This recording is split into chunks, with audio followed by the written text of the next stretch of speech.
Pointed out that the precepts are a path to peace, and they're fundamental ethical guidelines that enable us to live in a really a sane and a joyful way. And they make common sense when you think about the precepts. It makes common sense that not to live according to some ethical standard means chaos. I think it's pretty obvious.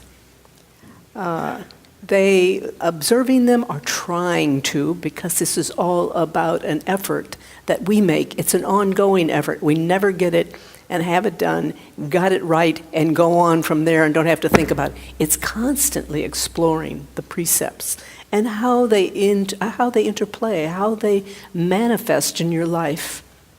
How they manifest in your life, a path to well-being and integrity. I like the image of a trellis.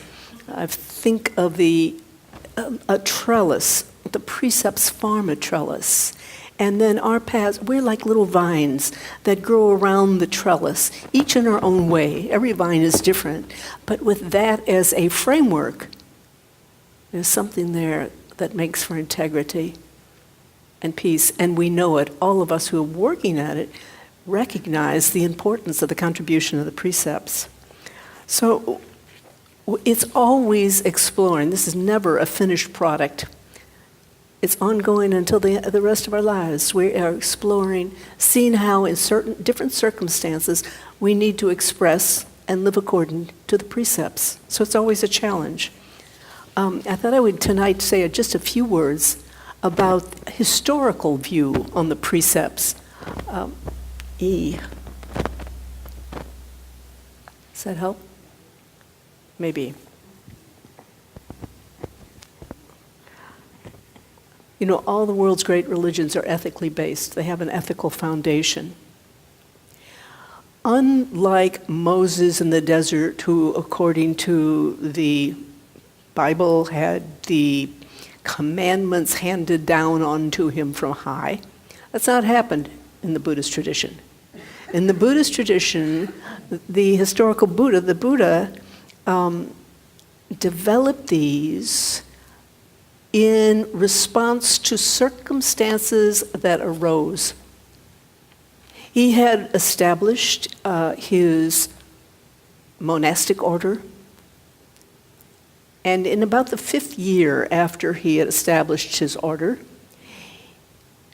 various things began to arise where it was necessary to establish rules, how to live together harmoniously. And this was the beginning of the precepts, one by one.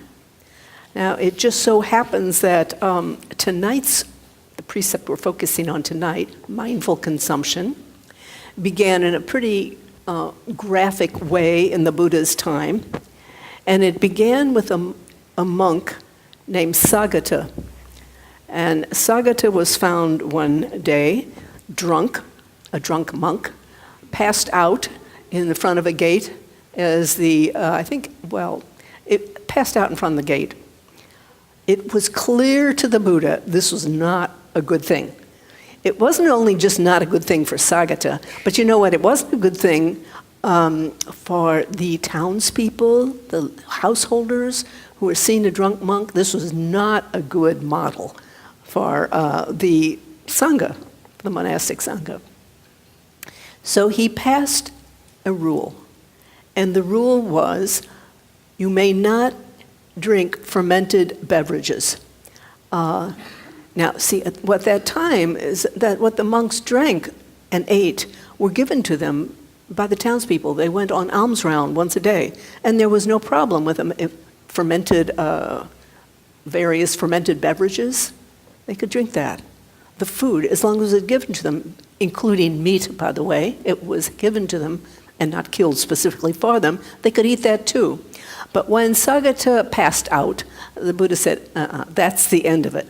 And I couldn't help but think how the other monks had to have taken this new rule. And they couldn't have liked it. And so I am going to take a moment here to plug book I wrote. called The Kosambi Intrigue. And in here, there's the story of Sagata and how he passed out. Now, I embellish this. I made it in front of a gate in Kosambi, but all of that's the embellishment. But the fact is, that's how this precept began. No fermented beverages. We have, over time, expanded on that precept. It's not only no fermented beverages, but it is anything that robs us, takes away, distracts from our mindfulness. So it expanded from no fermented beverages and then also to other things that people ate. But these days, it is not only, and I think for us in our current day to recognize, it's not only about what we eat and drink, it's about whatever we consume in our lives, wherever our attention is. Really, wherever our attention is, because don't we become addicted to a variety of things, and our attention goes there? So this is now the precept. It is a broader precept than what the originally said. Oh, I know what I wanted to tell you before I go on to that, though. This book, it's about 800 pages, is called the Vinaya, and it's part of the Buddhist scripture, part of the Buddhist Pali Canon, the Buddhist sacred scriptures. It contains the rules of the monastic order. And you might say, oh my goodness, 800 pages, a lot of rules, right? Well, it is not only the great big rules, but it's all kinds of incredibly small rules and lots of stories behind the rules. That's how they did things those days. It wasn't just a rule, but then there's this whole story about this king did this or this is that, and it goes on and on and on. So that's why there's so many pages. And I have all these bookmarks because this is my research for the writing I'm doing, not because I'm interested in these rules, by the way, because actually I'm not. But some of the stories are pretty good, I have to say that. Some of the stories are really good in there. But we have expanded on the precepts these days. And so now I'm going to read one formulation, the initial formulation of this precept. I undertake the training rule to abstain from fermented drinks that causes heedlessness. A broader formulation, and one I think that really is meaningful to us. Aware of the suffering caused by unmindful consumption, I vow to cultivate good health, both physical and mental, for myself, my family, and my society by practicing mindful eating, drinking, and consuming.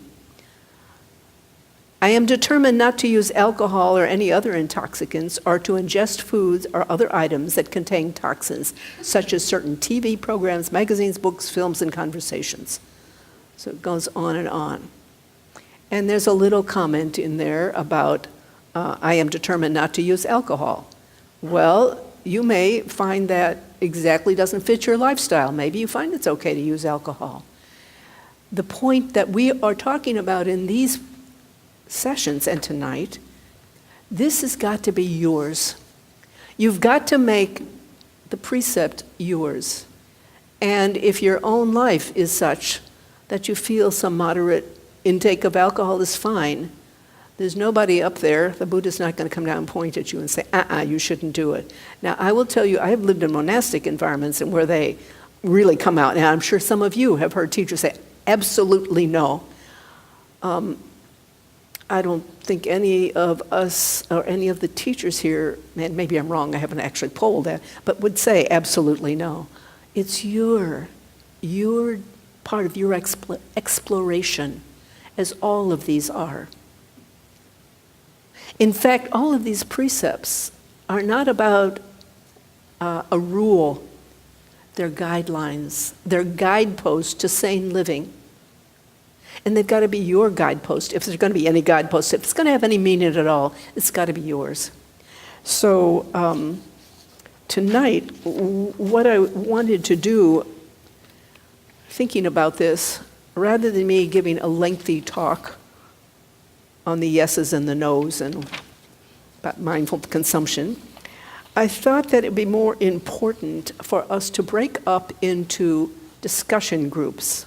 And if any of you have read the little blurb, and I know a lot of you don't necessarily do that, for tonight's discussion, I included that you could a list of questions concerning mindful consumption that are available for you to download. I've got some of these questions, some copies of these questions right here. And what I'd like us to do is to break into groups of 4. But before we do it though. So what we're going to do, and we've all done this, I think if you've been here, like a few times, we've done this before. We're going to do the same thing. Break into groups of 4. It will be your discussion group. I will pass out one sheet in case any of you, or most of you probably, did not bring the questions. We'll pass out one sheet per group, so you'll have the questions. And once you get in the group, I'm going to ask you to focus on one question only. If there's time for more, but there may not be, that's great. But starting with one question, and when you get in the group, I'll tell you I would like you to choose from 3 of the particular questions here. There are more than 3 for your thinking later on. But I'm going to ask you to focus on one question, the group to decide which question you want to focus on. And each person contribute your thoughts, what you think about this precept. Now, if anybody is here and you really don't want to speak up, that's fine. You're just free to be part of that group and to simply hold the space and to listen. You're urged to speak up, but no obligation there at all. So I want everybody to feel comfortable with this because, again, it's about your exploration of a pretty important precept. So when you speak, mindful speaking, that is speaking your truth, without the crosstalk, not telling someone else when you're speaking what you think, that you agree or don't agree, but speak how you understand whatever precept you choose. Any question about that? Okay, so why don't we do this? Break into and spread out in the room so that we have plenty of room. And once you're in groups of 4, we'll pass out precepts, the questions.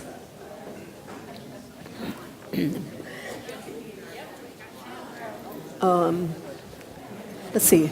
Dan, would you pass out some of these to the groups? Okay. I'm going to ask a couple of other people to do the same.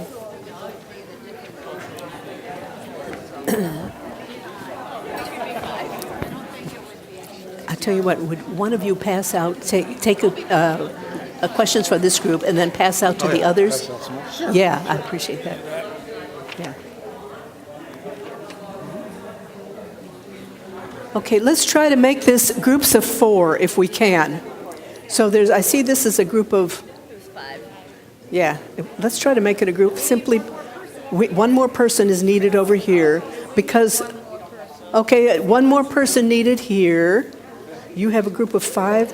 Well, we have 4. Okay. Okay. You need another person? No, Dan is your person over here.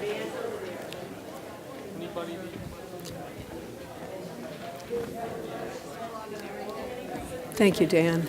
Appreciate that. Yeah, thanks. Thanks. So I'm going to ask you, first of all, a few things, friends.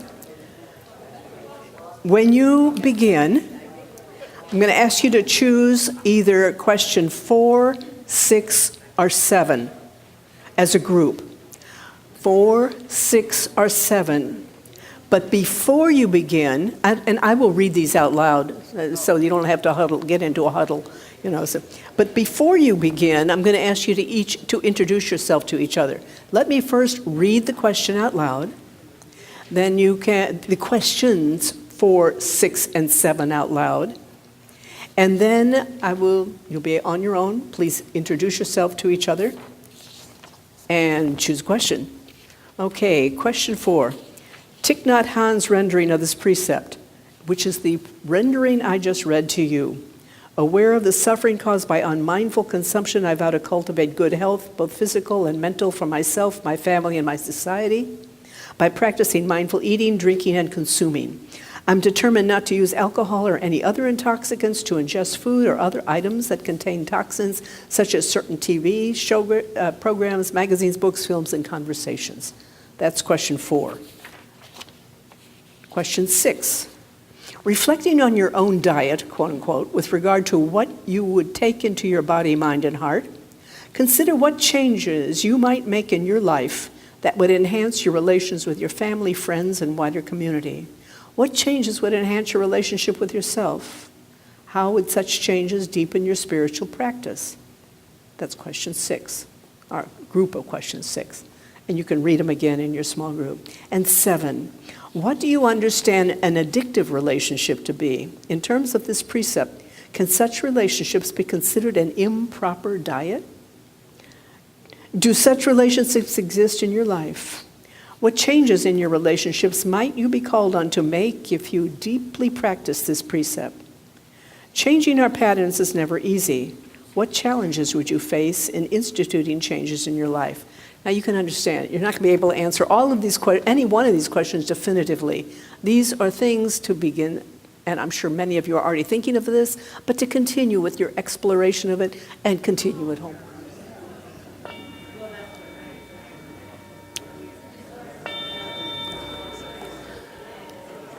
So friends, this is just a beginning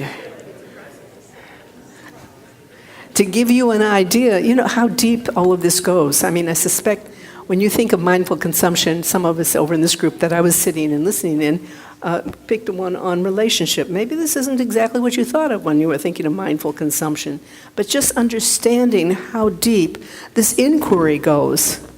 And it's all about your life, right? It's about what works in your life and making it applicable. That's all. It's an ongoing inquiry. So that, I hope tonight is just like a little taste. I would like to offer one other thought as a question, which I did not put down here.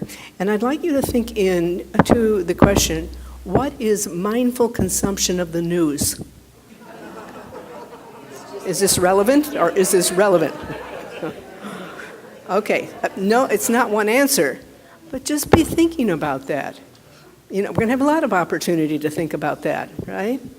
How do you feel when you listen to the news? You might just consider. So this is an inquiry. So I wanted to leave you with that, and I will say that if anybody would like to keep these questions, if you didn't download them, they are downloadable from the website, the blurb of tonight's talk. But you're welcome to keep these questions. I have a few more here. You can come up, and I'd be happy to give them out as well. So thank you very much, and we will see you next week and move on to yet another precept.